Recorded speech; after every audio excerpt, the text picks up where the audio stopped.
Hi everyone, this is Harini. Welcome to my YouTube channel హర్నీస్ world.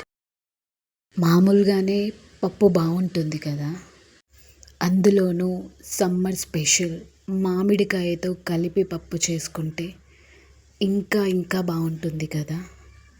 అందులోకి అప్పడాలు కూడా ఉన్నాయంటే ఇంకా పండగే.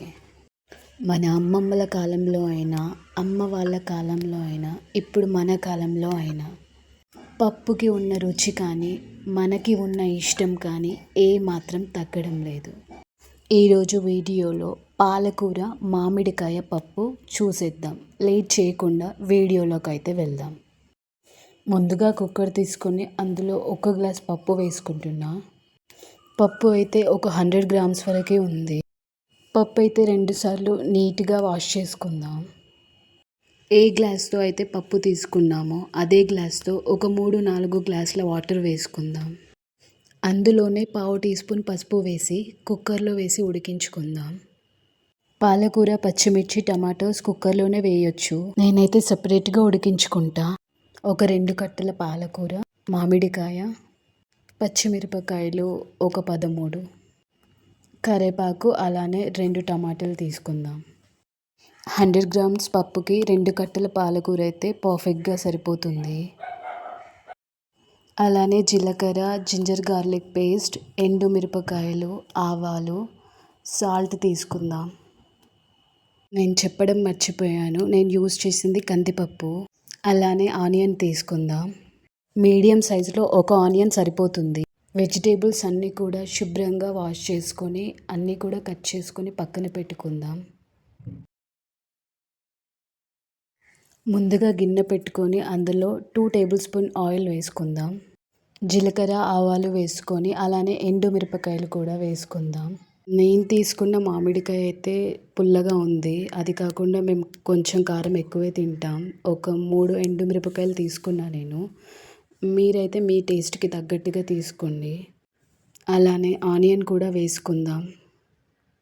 పచ్చిమిరపకాయలు కూడా తీసుకుందాం. నేను తీసుకున్న మామిడికాయ అయితే పుల్లగా ఉంది. అది కాకుండా మేము కారం ఎక్కువే తింటాం. ఒక 12-13 వరకు నేను పచ్చిమిర్చి తీసుకున్నా.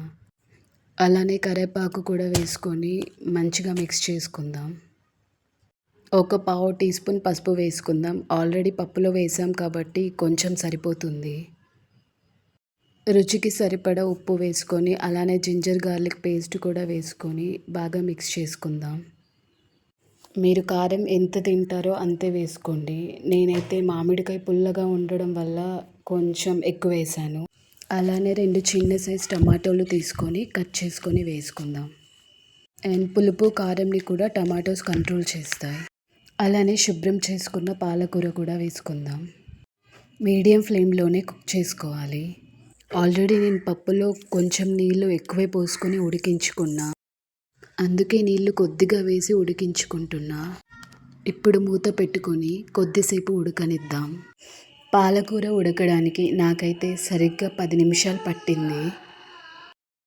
ఆకుకూరలు ఏవైనా తక్కువ టైంలోనే ఉడికిపోతాయి. ఇందులో ఉడికించిన కందిపప్పు అయితే యాడ్ చేసుకుందాం. అండ్ పాలకూరలో హెల్త్ బెనిఫిట్స్ ఉంటాయి. ఎక్కువ ఉడికించడం వల్ల అవి పోతాయి. సో కొంచెం ఉడికించుకుంటే సరిపోతుంది. ఫైనల్గా టేస్ట్ చూసుకొని ఉప్పు సరిపోకపోతే వేసుకొని ఒకసారి కలిపేసుకోండి. ఒక 5 నిమిషాల తర్వాత మూత తీసి అయితే చూశాను. పప్పు అయితే ఇలా చక్కగా రెడీ అయిపోయింది. చూసారు కదా, పప్పు ఇంకా పాలకూర 2 కూడా పర్ఫెక్ట్గా సెట్ అయిపోయాయి. ఇప్పుడు సర్వింగ్ బౌల్లోకి అయితే యాడ్ చేసుకుందాం.